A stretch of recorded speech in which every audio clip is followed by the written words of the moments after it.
Okay. Let him in now, Judge? Yes, ma'am.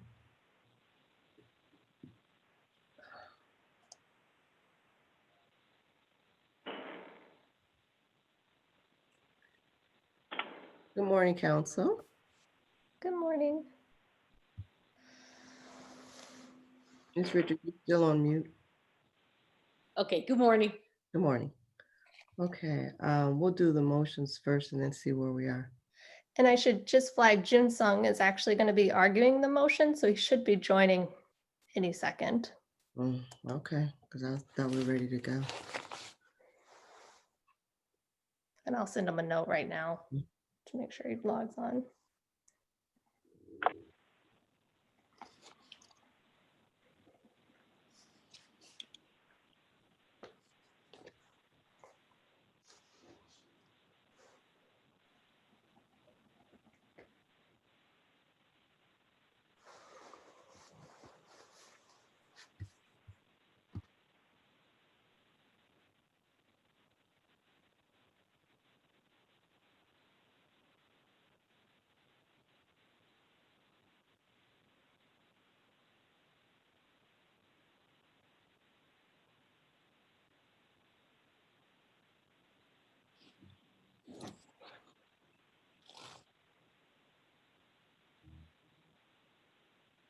Is he going to argue both motions? Yes, he'll be arguing both motions today. Okay.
And he should just be logging on. He had a little trouble finding the link. So I think he's all set now and should join momentarily.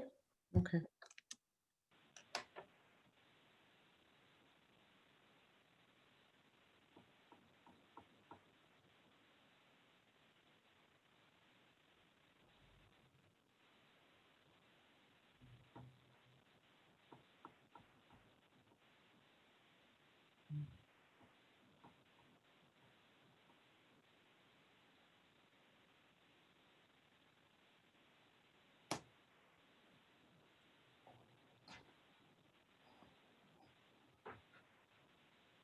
Your Honor, while we're waiting for him to join us, just as a preliminary matter, although we do have the PTO up on the docket today, we're going to discuss that. Yeah. I'm wondering, would the court consider allowing us to, if this court does grant more time to the other side to provide their information, to maybe wait until after the court rules on the motions coming up in October, because those motions may be determinative and we may not need all the information that's included in the exhibits that at least I provided to them. It's a thought. We'll discuss it. Okay. Good morning. Good morning. Can't hear you.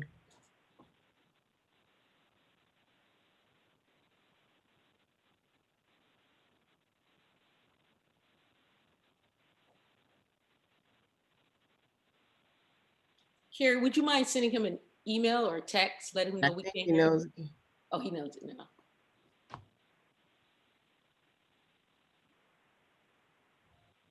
Okay, maybe not.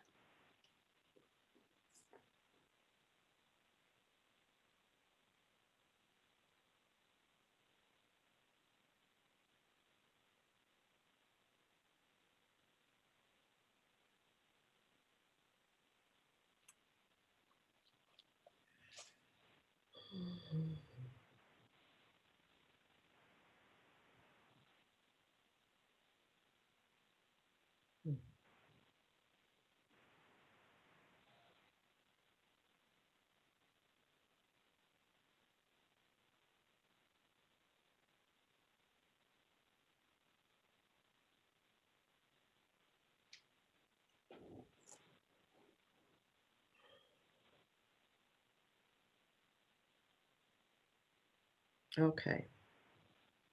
You can unmute yourself. Unmute yourself. Unmute yourself. You're muted, Mr. Song. Thank you, Your Honor. Oh, sorry for the had some technical I difficulties. know. That happens. I am ready to proceed. Okay. Ms. Clifton? This is case number 18005-370CH, Sabrina Crawford v. Wayne County Investment Group et al. Council appearances for the record. Good morning, Your Honor. June Sung representing the plaintiff, Sabrina Crawford. And Tracy Richards represented the defendants, counter plaintiffs. Ms. And- Floyd. Carrie Floyd, also here on behalf of the plaintiff. Okay, and it's my understanding Mr. Song will be arguing these motions this morning. Yeah, that is correct, Your Honor. Just so that we're clear on the motions that are up for hearing this morning, I understand that the motion for sanctions is on the court's docket, but I was a bit unclear as to whether the motion for a motion to amend the complaint would also be heard this morning as well. The only two I have is the motion to amend the counterclaim and the show cause. That's what I have today. That's what I have as well. And that's my understanding, Your Honor. Thank you. Okay. Let's begin with the motion to amend the complaint. Oh, okay.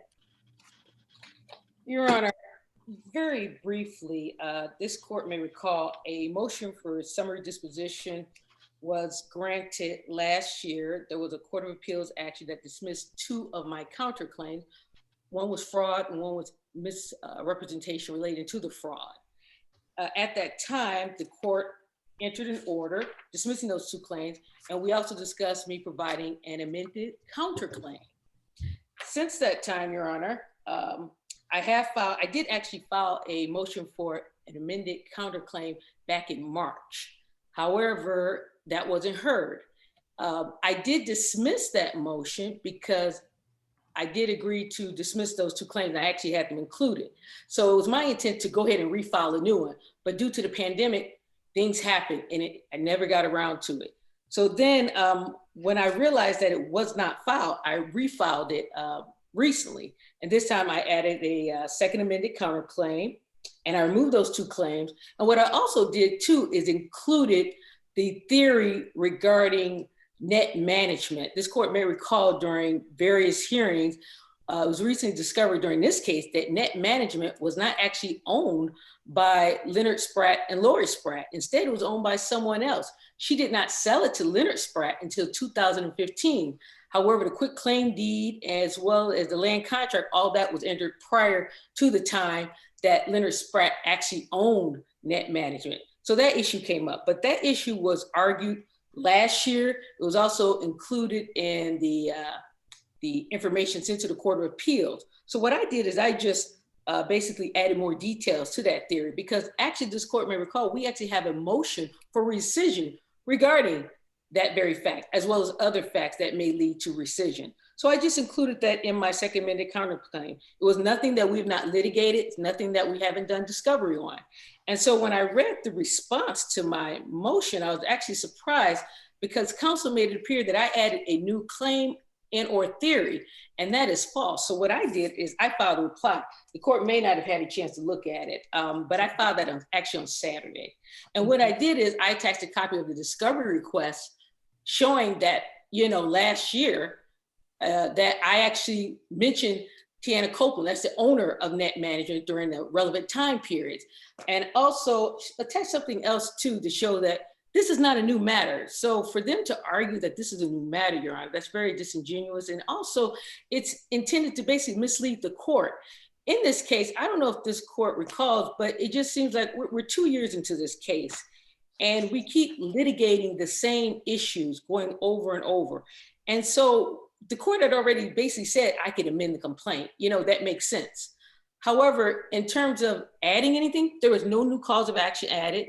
The only theory was one that's going to be litigated. This court has already heard evidence on it. They have all the discovery on it, Your Honor. This is nothing new. So for them to say that this is litigation by surprise is false, Your Honor. And basically they have no reason to oppose this motion to amend the counterclaim. Mr. Song. And thank you, Your Honor. We have not, of course, responded to the late reply brief that was just filed on Saturday, but the defendant has stated many things in the reply and this motion argument today, but the defendant relies on a premise that this is not a new theory for rescission, and that the parties had an opportunity to litigate the issue. However, and that is absolutely false. The theory was never advanced in any filing, in discovery, or correspondence until the close of discovery. The first time that this was mentioned was when defendant brought up the theory in May of 2020, when defendant filed its motion to amend at the time that the parties were preparing to file summary disposition motions. At that time, defendant chose to withdraw its motion. The court did not force that. The defendant made a choice to withdraw the motion, presumably, Your Honor, so that the plaintiffs would not have an opportunity to address it in a summary disposition motion that was already scheduled to be heard. Now, 5 months later, the defendant files the same motion after the parties have already filed their summary disposition motion and their responses. So at this point, Your Honor, this is not a new issue. This is a new theory that's advanced by the defendant. The only two items that the defendant cites for its contention that this is not a new theory is before discovery is a single interrogatory response in which plaintiff asked, please identify all individuals who were directors from 2012 to 2016. The response was, Your Honor, I do not know the exact dates. Tiara Copeland, sole member, 2015. I don't know who the officers were at the time. This response does not indicate or even suggest that there is an argument that the land contract was invalid because of who was the direct sole member, who was a member of Net Management. It's, in fact, it no way indicates that there's a link between the two. It's only after the close of discovery in August of 2019, on the eve of the motion for summary disposition, in which Ms. Richards indicate that she's attempting to obtain an affidavit from Ms. Copeland, and then she forwarded a subsequent affidavit indicating that there was that she had this theory. The plaintiff did not have an opportunity to conduct discovery or address this theory in any way. Although the The defendant presumably knew about this theory. It did not seek to amend. Then eventually, when it did file a motion to amend, it withdrew that motion. And now, after the second set of motion for summary disposition motions have been filed, the final pretrial orders are due, and at the eve of trial, only now is the defendant seeking to amend the counter complaint. What about the fact that the Court of Appeals issued its decision earlier this year, and we know that by March, everything had been shut down? Your Honor, there is no relationship between the Court of Appeals decision and what the defendant is seeking to file with its amended counter complaint. As the court might recall, the Court of Appeals only addressed the fraud and misrepresentation claims. The counts that the defendant seeks to amend in this case involves rescission claim and quiet title, rescission theory that has never been propounded before. So the fact that the Court of Appeals has issued its decision on the fraud claim has nothing to do with these new claims that are being put forth. Your Honor, that is absolutely false what he just stated. So Your let me, Honor, if I might finish. oh, okay, I'm sorry. Go ahead, Mr. Sun. Secondly, Your Honor, the motion to amend should be denied as it would be futile as it fails to state a claim in which relief can be granted. As the court is aware, requests for equitable relief, requests for equitable relief, the party bringing forth the claim cannot have unclean hands. Here, Your Honor, Defendant Spratt, on behalf of Net Management, was well aware of the land contract, collected funds based on the land contract, and even attempted to enforce the land contract by suing to evict the plaintiff in a 36th district eviction case. Not only that, Your Honor, Defendant Spratt drafted the land contract. She represented that she was the owner to the bankruptcy court and took proceeds from the land contract. She can't now disavow a contract that she's been profiting from for years. Secondly, Your Honor, even if Net Management wasn't in existence when the land contract was entered into, it assumed the contract when Net Management brought the landlord-tenant case in 36th District Court. And most importantly, Your Honor, the defendants contend their ownership through an interest that it received through a deed that was conveyed before Net Management was in existence. That's what they relied on when it argued in prior summary disposition motion in which this court granted the motion and awarded that property was quiet title in favor of the defendants. They based their interest on this deed that was conveyed before the Net Management existence. It now goes forth with the same theory against the plaintiff that the deed is somehow invalid because of that same issue. It can't have both when it can't benefit from the relationship when it wants to in the underlying case in which the quiet title was decided. And now it can't use that as a sword to invalidate the land contract. And for those reasons, Your Honor, we request that this motion to amend the counter complaint be denied. Ms. Richards. Yes, okay. So there was a lot said, and a lot of it actually didn't really have anything to do with whether or not a motion should be granted to amend. However, I do need to address those issues because they're false. So first of all, Lori Spratt did not draft the land contract. There's no testimony. There's no documentation. She didn't draft it. She was not the agent on that land contract. Leonard Spratt's name is on that land contract. He took that form. He prepared it. That's it. So with respect to the Court of Appeals, they had information about Tiana Copeland. They had her affidavit, as he stated during our motion for summary disposition that we had last year. That affidavit was attached to the motion. We argued the theory that the deed to Sabrina Crawford was invalid because it was provided during a time when net management was not in existence.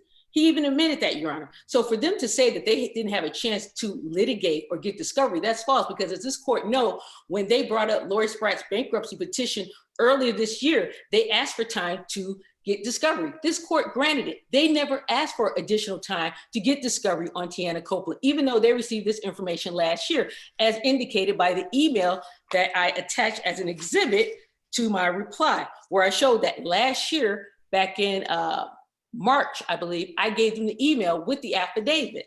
With the interrogatories. I apologize. The affidavit is dated August 19th, 2019, and that was provided again last year. So they've had a chance, and we propounded that theory, Your Honor. That was part of my motion for summary disposition. I did mention that. So for them to say that they didn't know anything about it and this is new, that is false. And Your Honor, honestly, they should be just sanctioned for making a false statement like that. I mean, if this court wants to, we can actually pull up the documents right now, the motion for summary disposition, and show you where it has that affidavit in there. So if he's saying that this is his first time seeing the affidavit this year, or he didn't realize that this was part of the theory, well, that's on him, because we argued it in our motion. The Court of Appeals saw it, Your Honor. It's in the transcript.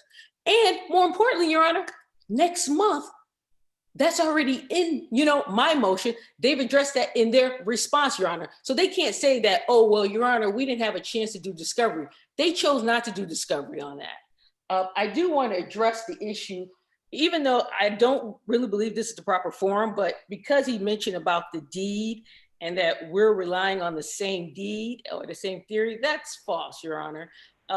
What Mr. Sung doesn't realize is that the deed that his client is relying upon is obviously different than, and I do apologize, what my client is relying upon. She is relying upon a divorce judgment.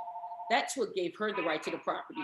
But underlying that, what he fails to realize too is that at the time she received her deed, Leonard Spratt actually had the property at that time, because he became the owner of net management. So when he became the owner of net management, then the after acquired deed principle applies. But again, this is really not the forum for that, but I did want to address it since he brought that up, just to show that we are not being disingenuous and that we're relying upon facts and law to prove our case. So, Ms. Richards, I know that you're amending your initial request to amend the complaint was based upon the Court of Appeals decision. Right. And I have it in front of me. What portion of that is it that references net management? Tell me specifically in where it references. Oh, well, it doesn't necessarily reference net management, but it says here. Tell me what paragraph. Oh, sure. It's the second paragraph, the last sentence. Paragraph 2 in the second amended counterclaim. Right. Okay. And then it says, this matter is remanded to the Wayne County Circuit Court for further proceedings not inconsistent with this order. Oh, wait. No. Oh. You're reading the opinion, not the opinion. I said in your amended complaint. Oh, I apologize. Okay. So my second amended complaint, and remember, this is not a new claim. I had rescission in the first claim. Okay, just tell me where. Sure. This is page, let's see. Page 8 in my amended complaint.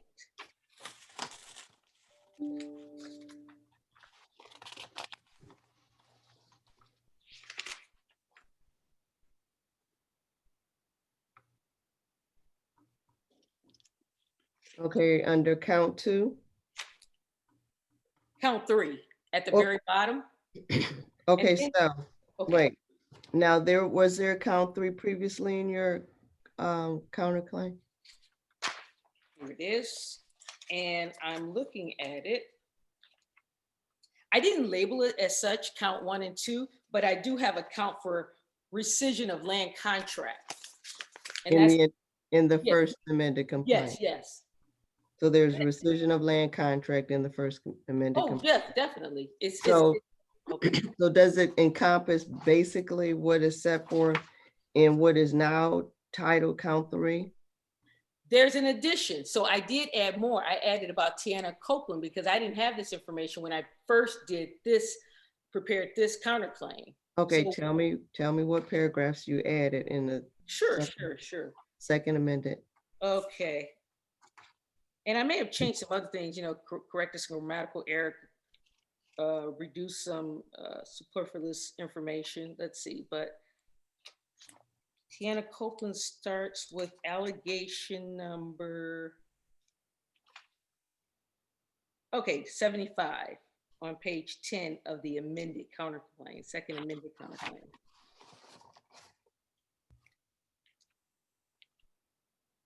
And just to reiterate, this is the same information that was argued last year during the motion for summary disposition. This is the same information that was provided to them via discovery in the interrogatories with respect to Tiana Copeland. Okay, so 75 through what? Oh, sure. 79. Oh, 80.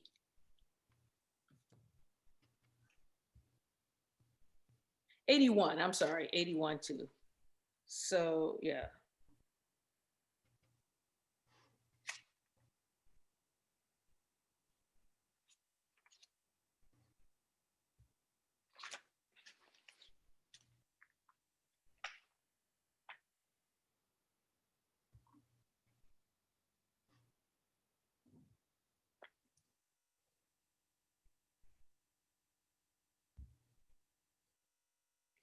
So are you saying in paragraph 80, the exhibit F, what affidavit is that? It's Tiana Copeland's affidavit. And it's the same one I attached to my reply. The same one that was given to them last year, Your Honor. Nothing's new. Okay, Mr. Song, did you have her affidavit last year? Yes, Your Honor. That was submitted in August of 2019, some 4 months after discovery had closed. And that was submitted after the motions for summary disposition had been filed and the case was being considered by the Court of Appeals. Your Honor, we did not conduct any discovery on that issue because we did not know that that was a theory that was being propounded by the counter plaintiffs, Your Honor. So for Okay, wait, did you, but you knew that Mr. Spratt had some involvement in this case, correct? that Mr. Spratt, yes, I Your mean, Honor. what's his name? Isn't that his name? Yes. Yeah, Leonard Spratt. Right. To me, that's just a factual distinction. You had the affidavit. Your Honor, this theory for rescission was never advanced in. But didn't she have that was one of her primary arguments, rescission? You're saying she didn't assert a rescission issue? She did assert a rescission claim, Your Honor, but the basis was entirely different. This was an entirely a new theory that that the defendant is bringing up. This was never brought up in any kind of discovery. You're saying the facts that she's including? Because Yes, the thing is, the theory essentially, if the theory is there, she can assert the theory however she wants to. But Mr. Spratt's involved. What you're trying to do is get into the facts of it. She's entitled, like I said, she's advancing the theory of rescission. That was something that was there. How she's going to fashion it, that's up to her. And you had Lori Spratt's, what's her name? Miss Copeland. Miss Copeland's affidavit. Your Honor, but that affidavit was submitted some 4 months after the close of discovery, and this But was over a never year a theory that was propounded by the defendants. But over a year ago. The theory of rescission was always advanced. It's the way she's going to attack it. That's her prerogative, as long as she advanced that theory. And really, even if she hadn't included that, she could have advanced that at trial if all that information was there. If she has if it's under the theory of rescission, she doesn't have to lay out each and every fact. And like I said, you had the affidavit, you knew Mr. Spratt's involvement. She's just trying to clean it up. So, I'm going to grant the relief, in terms of allowing her to submit her amended complaint. And, I'm going to allow it. I don't think that it's anything new, how she's the words she's using, the language she's using, the facts she's using, but everything's been there. Like I said, this affidavit has been in existence and in your possession for over a year. And like I said, if you had exception with what was in the affidavit, that could have been proffered. And like I said, we got motions in October, so I'm going to allow the amended complaint. Your Honor, so two things. One, I think there is a difference between the claim being submitted previously and a new theory. But one of the issues that we have, Your Honor, because this was not indicated in a complaint, that we did not have an opportunity to address this issue in our motion for summary disposition. So address the issue of what? The rescission? With these new pieces of information on the issue of rescission. Because we did not know that this was the theory that was being propounded, we did not address these particular facts in our motion for summary. Listen, we're going to go on. We'll see what the summary disposition are out there. We'll see where we are once we deal with those issues. But at this Your Honor, we request that we at least have an opportunity to address. I'm sorry, Your Honor. The court is going to allow the complaint to be, the second amended complaint to be filed. Now, what were you getting ready to say, Mr. Shaw? Your Honor, we request that we have an opportunity to address the new information in the complaint in a supplemental filing for a motion for summary disposition. We did not have an opportunity to address in this past, in that we didn't know that this was a theory that was going to be propounded. Okay, what are you saying? Paragraphs? And the only thing you can do is you can address paragraphs as Ms. Richards has indicated, paragraphs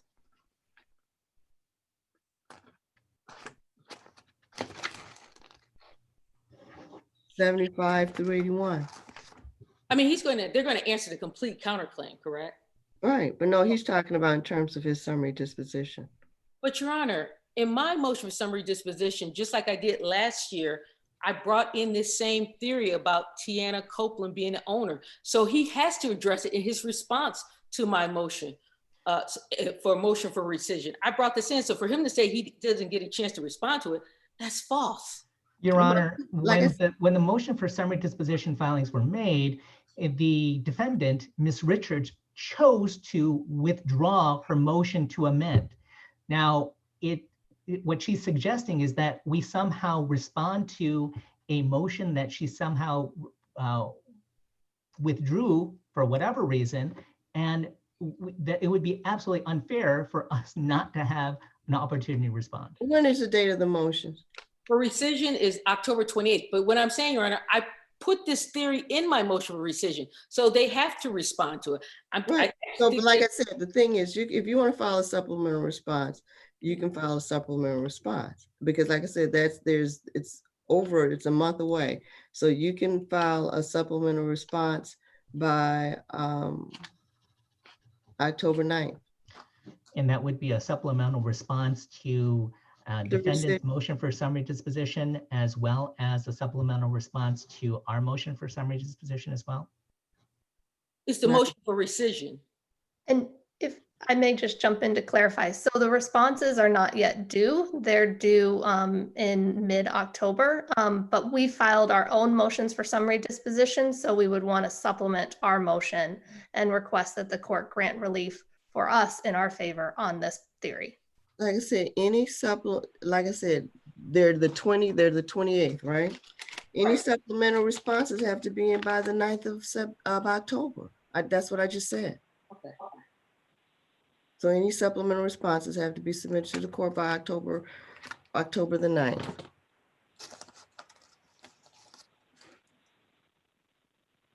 And Ms. Richards, that needs to be in this order that you granting your Yes. amended complaint.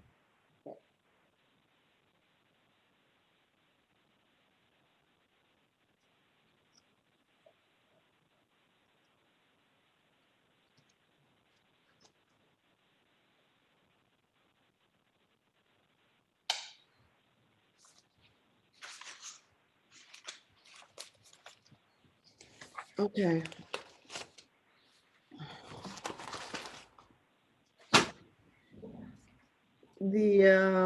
I guess this is plaintiff's motion show cause for defendants to fail to comply with the order. Yes, Your Honor. This court, Statement. Mr. Song. thank you, Your Honor. This court ordered that the parties complete a joint pretrial order in preparation for trial back when this case was originally scheduled for January. Since then, the case has been adjourned a number of times, but the court ordered that the parties submit the joint pretrial order. And unfortunately, Your Honor, we had to file our original motion because we simply didn't get the information from Ms. Richards.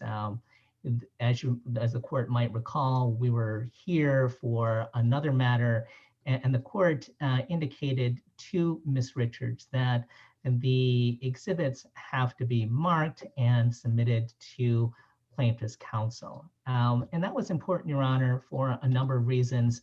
We wanted to comply with the court's instructions, and we also needed that information to work out any stipulations and details. However, Your Honor, even after... Excuse me, what was the timeline that I gave you? I have a copy of the order. You said that for the defendant's counter plaintiff, it was due on July 31st. For plaintiff counter defendant, it was due on August 7th. And that is in fact correct, Your Honor. So when the defendant's portion of the materials were due, unfortunately, what we didn't receive was a list of numbered exhibits, marked exhibits, and the only thing that we did receive regarding the exhibits were just emails submitted, and including things such as links to third-party websites containing photos and another referring to a video without any description. And Your Honor, it's one thing if we had seen these documents before and knew what they were, but we had never seen many of these documents before. And it was also not put in the form that the court requested to assist it with trial. Now, the plaintiff contacted defendant's counsel a number of times to try to resolve this matter. In addition to filing a motion, we contacted the plaintiff's counsel on 7/2, 7/28, and 8/5 to obtain defendant's marked exhibits. But unfortunately, the plaintiff never received any kind of explanation why the defendant's counsel did not submit marked exhibits to the plaintiff. In fact, we reached out a number of times to try to communicate with the defendant's counsel to put the pretrial statement together. However, parties' relationships have been contentious, so that defendant's counsel has refused to speak with me to go over the final pretrial order. So at this point, Your Honor, I mean, we really did not want to file this motion, but we were forced to in that the court required the plaintiff's counsel to take the lead in this matter and submit the final pretrial draft and submit the final pretrial order to this court, and we were unable to do that.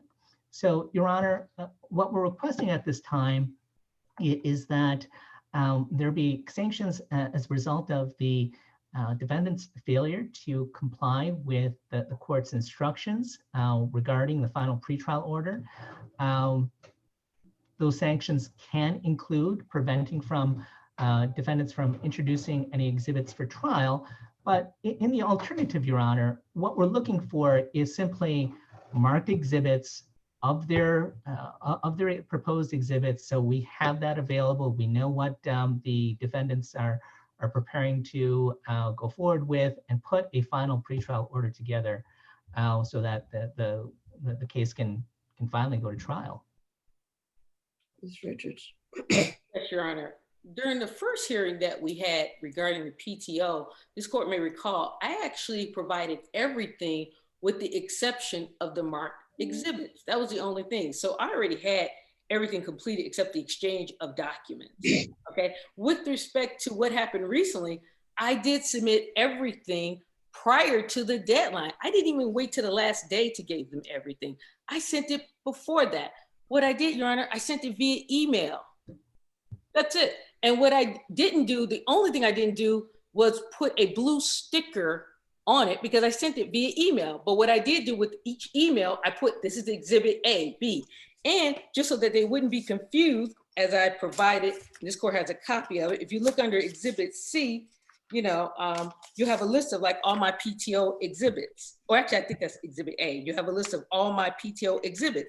So they had all that information on it. I was not trying to keep anything from them. It's just that this was the easier way to do it. If I would have marked it with a blue label, I don't even think you probably could even see it. But just to show the court that we're trying to do everything possible, Lori Spratt assisted me, and she actually put some blue stickers on it and sent a copy to this court. However, I'm of the opinion that a lot of the documents will not be used anyway because it may not be needed depending upon how things are ruled upon next month. But in any event, Your Honor, they can't say that they didn't have the information we requested. We did everything on time. The only thing that wasn't done was put a blue sticker on everything. But they received the emails from me, Your Honor, and if they say they didn't, then I can easily prove that they did because I have the email showing that I sent them emails with all the documents, labeled the exhibits. I even put in about stipulations. I sent them emails, Your Honor, asking them to stipulate. So when he says they tried to contact me, that is false. I have the emails where I sent to them saying, listen, will you stipulate to this? When I didn't get a response, then I just put in, okay, here are the exhibits. So Your Honor, they're being false. So if sanctions are to be given, it's definitely to them. But here's something important, and I'm hoping this court will recall it because I actually had Lori Spratt order the transcript because this was so important. This court told Mr. Sung during the last hearing, this court said, listen, you providing the information is not dependent upon what they do. So no matter what they do, you have to provide the information because this court may remember last time he didn't provide anything, whereas I at least provided something. So here you have the situation where I provided everything except I didn't put a blue sticker on something, whereas they didn't provide anything to this court. They did not file like they were supposed to. The court said that they were supposed to do that, Your Honor. And as you know, in the court order, it says that we both have two different deadlines. Theirs was August the 7th. They did not file anything. And I remember this court was reluctant to even give them a different date other than what I had. But Mr. Sung argued, well, Your Honor, we need that in order to put it all together. And this court said that they could still put their stuff together even if they didn't get my information. And so they didn't do anything, Your Honor. So for them to ask for sanctions, that's just to cover up what they didn't do, Your Honor. This court has a stack of all the documents that we submitted, has a list of all the exhibits, has the stipulations that I thought we could have entered into. You know, it has our issues of law and fact, Your Honor. So I'm saying we've done everything. We don't need more time to do anything. We're done, Your Honor. They didn't do anything. So if sanctions are to be given, we're requesting that sanctions be given to them. If this court doesn't remember what the court said, I'm asking that you adjourn this hearing because we did order the transcript. Due to the pandemic, things are slowed down. Unfortunately, Ms. Spratt couldn't go there in person to drop off the check because they would not accept it in person. You have to mail in a request for transcript. And so what I'm saying is, this is such an important issue and they're trying to get sanctions for something that they didn't do. I ask that you adjourn this matter so we can get the transcript so the court will see that this court specifically told Mr. Sung to have that in by this deadline. I'm not issuing any sanction. You all need to grow up and work together. This is just ridiculous. Every time I cringe every time I see your case coming up, because you all can't even agree that the sky is blue. And this is ridiculous. You all are officers of the court, and you all need to get along and get over it and move forward. Mr. Sung, has the joint pretrial statement been submitted? Your Honor, what was No, ordered, answer my question. it has not been submitted. Your Okay, Honor. fine. But like I said, and this happens a lot. If one side doesn't produce something, at least you need to get in what's supposed to be in. Your Honor, if I may just clarify. Stop. Time out. Just submit it. You've got emails. If you're saying you don't have emails tomorrow, are you saying you don't have our email documents? Are you saying you didn't receive email documents? I have her email documents. The court's specific instructions to Ms. Richards was that she is supposed to provide a marked copy.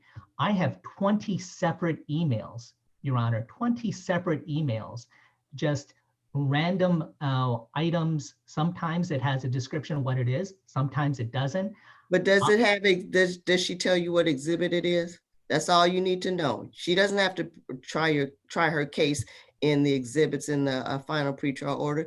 If she said this is exhibit A, it's exhibit A. If this is exhibit B, this is exhibit B.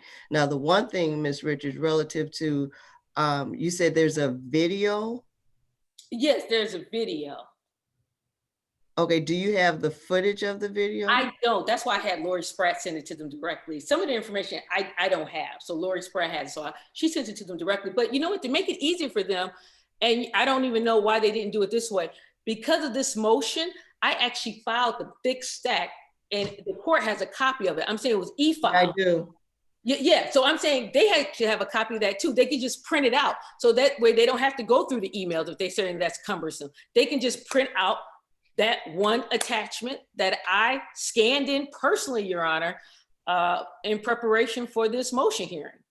Okay, but one thing, Ms. Richards, these have numbers on them. As somebody attempted to go over, and A is A, B, C, and then there's numbers. So is it A, B, and C, and then C is 1 through 2022? Is that it? Yeah, there's some, Lori Spratt put some stickers on them or something like that. So they're labeled on that. So I'm saying they have that now. That's in the system. So that makes it even easier for them to copy. We have nothing more to do, Your Honor. So we don't need an extension for anything. It's just a matter of putting it together now. Because this does have, but it looks like you guys use numbers. Now, who did you all say who was going to do numbers or letters? It's in your pretrial order, I believe. Okay, so. Yeah, that's right. So someone was supposed to start, I can't remember. Is it 1 through something for somebody and then 100 through, I think that's what it was. Is that correct? I don't know offhand. I'm sorry. I don't have it in front of me. But it's their motion. They should have a copy in front of them. But I know Ms. Richards, she does have. The plaintiff's exhibits are supposed to be starting with 1.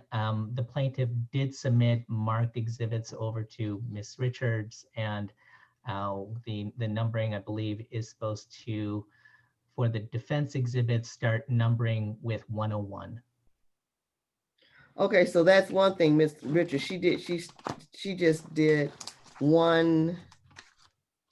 You know what? We're speculating. What does the pretrial order say? Because I think it says that, and I think I followed it. So this is your motion. Do you have a copy of the pretrial order in front of you? The pretrial order indicates that the defense exhibits are to start at 101. Do you have it in front of you? I don't remember seeing that at all. So defense. I know that's usually what I do. Plaintiff starts at 1, and so but she's got the exhibits. It's just a matter of properly numbering them. I'm not going to deal with this. I'm not issuing any sanctions. I have the exhibits. The only thing is I don't know in terms of the and she said she provided you with a link to get the video. And Ms. Richards, I don't know what you're gonna do when it comes time to trial in terms of that video. I don't know how you plan on just playing the video through the computer. I have not even thought that far. Okay, but so you did provide them with the link for the video. Yeah, he mentioned that. Yeah, Lori Okay, so Spratt. that's a specific exhibit. Yes, That's yes, and it's labeled. Yes, I labeled which number. okay. Did you do a complete list? Yes, I did. And Well, it's included, Your Honor. You have a copy, they have a copy. And actually, they had that copy of the list before, months ago.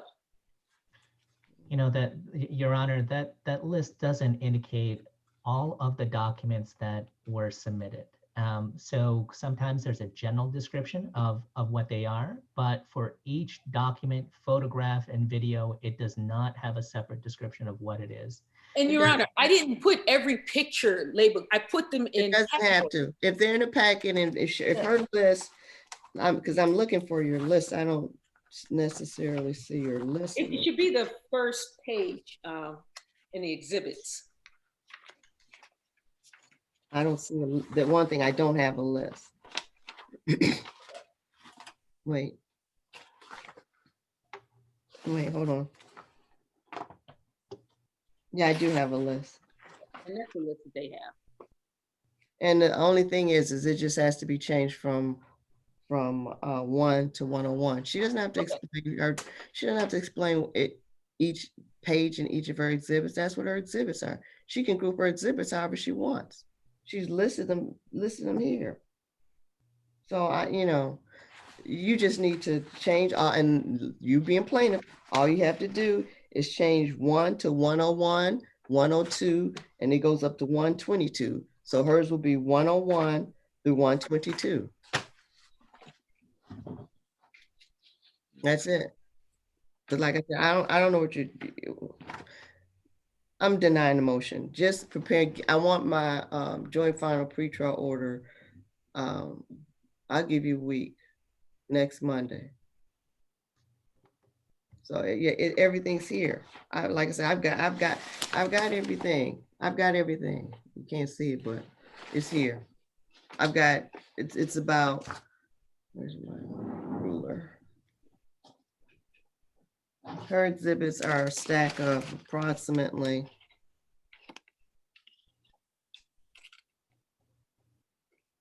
2 inches. 2 inches of paper.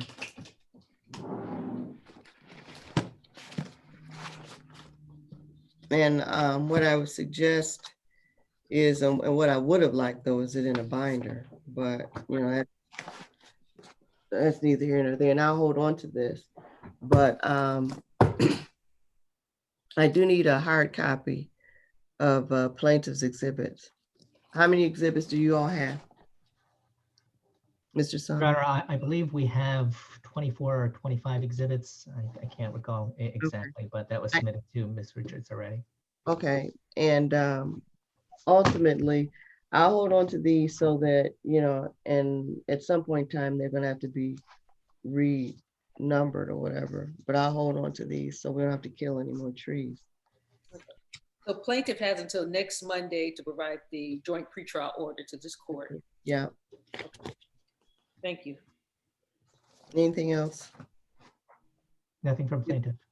Okay, so like I said, she also submitted, let me see here.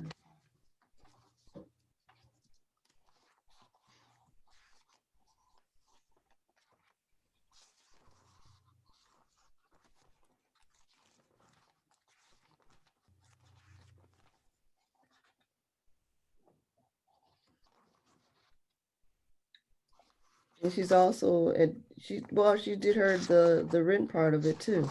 So those can be incorporated as well. Now, but one thing in terms of the, now this I don't see. You need to, in terms of the witness list, the witnesses have to be named, just like you numbered your exhibits. I want names, not Okay. just not a narrative, because you got a narrative here. That's one thing you need to get them within by you need to get them by Wednesday, your list, by the close of business Wednesday.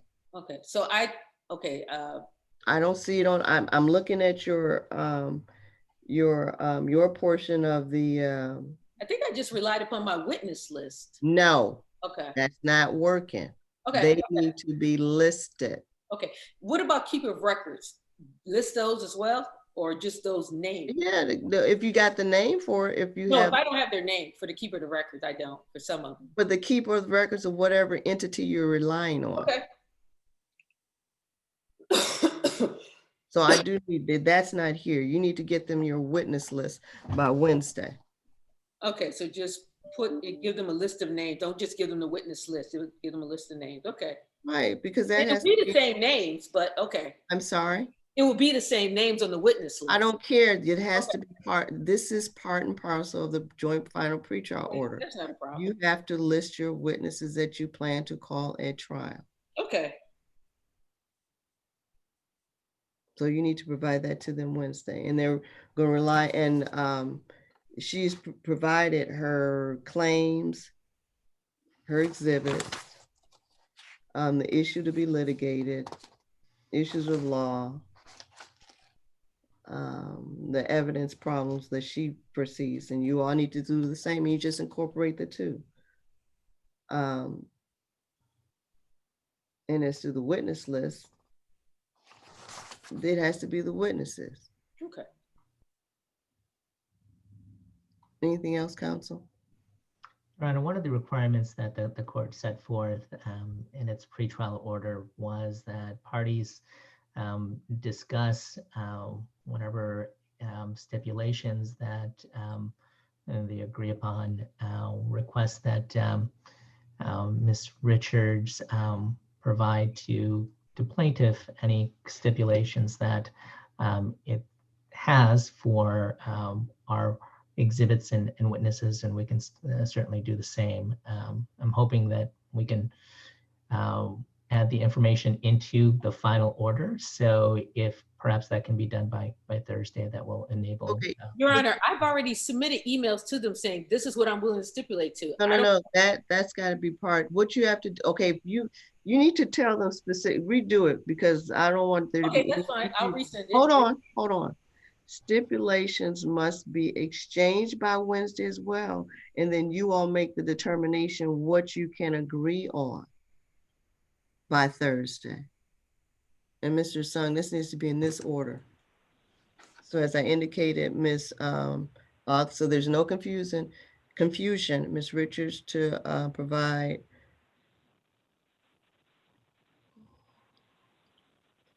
witness lists By Wednesday.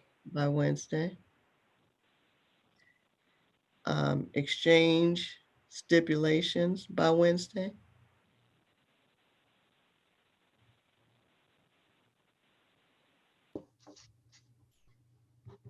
And then those that are agreed upon by Thursday.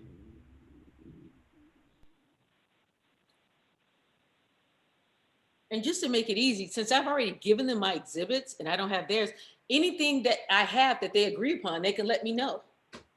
Your Honor, we forwarded our proposed exhibits by the time period that the court ordered some few months ago, but I'd be happy to submit it again to Ms. Richards.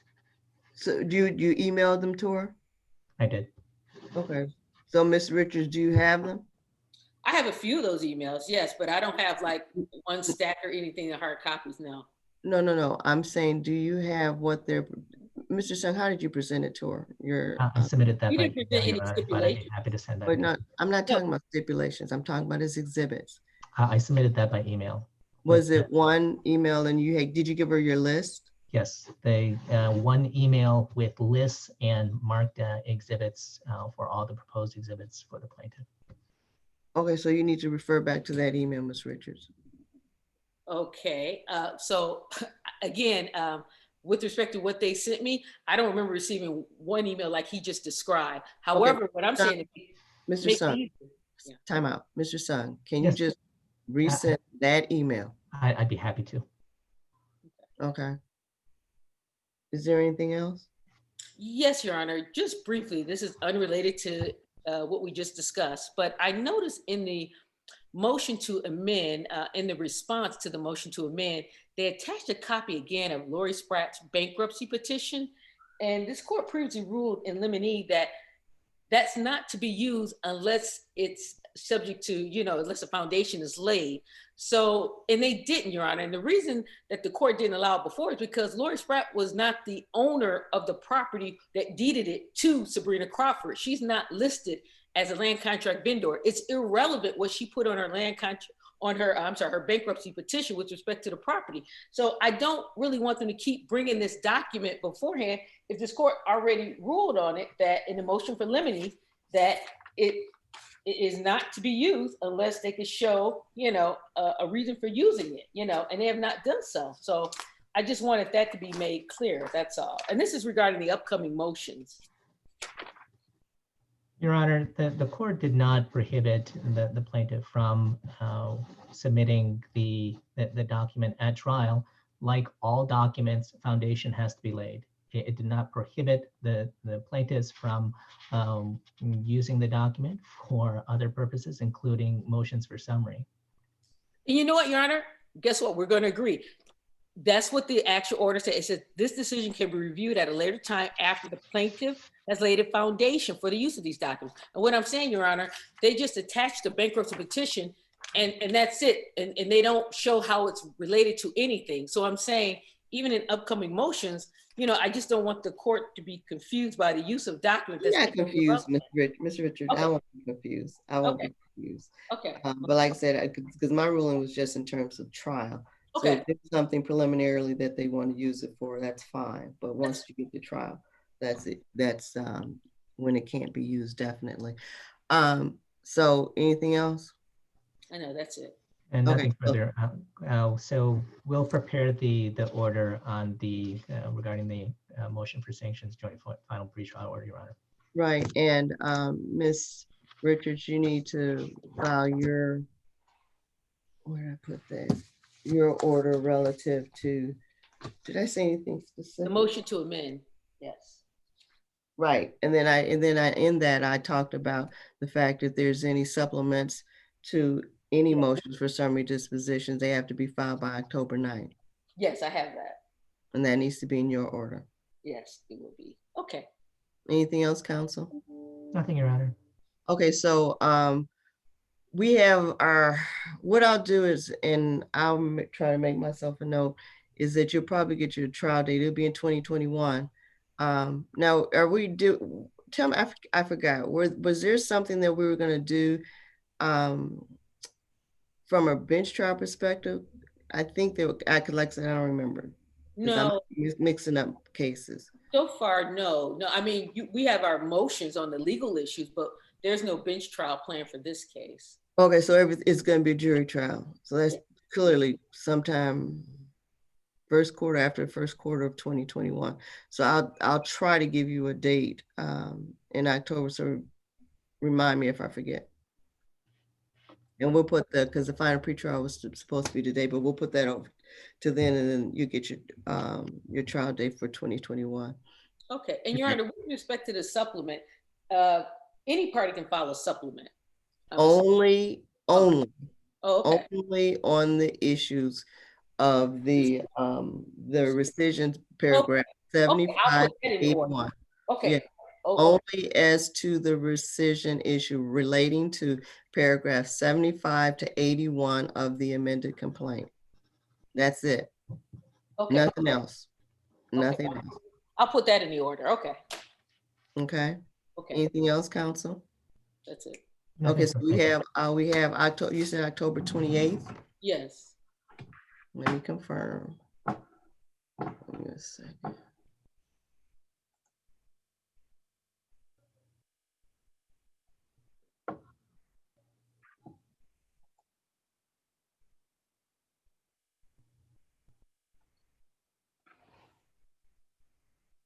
Yep, October 28th at 2:30. Okay. Thank you all. Have a good day. I look for the orders to be submitted. Okay, thank you. Thank you. Thank you. Your Honor. Thank you.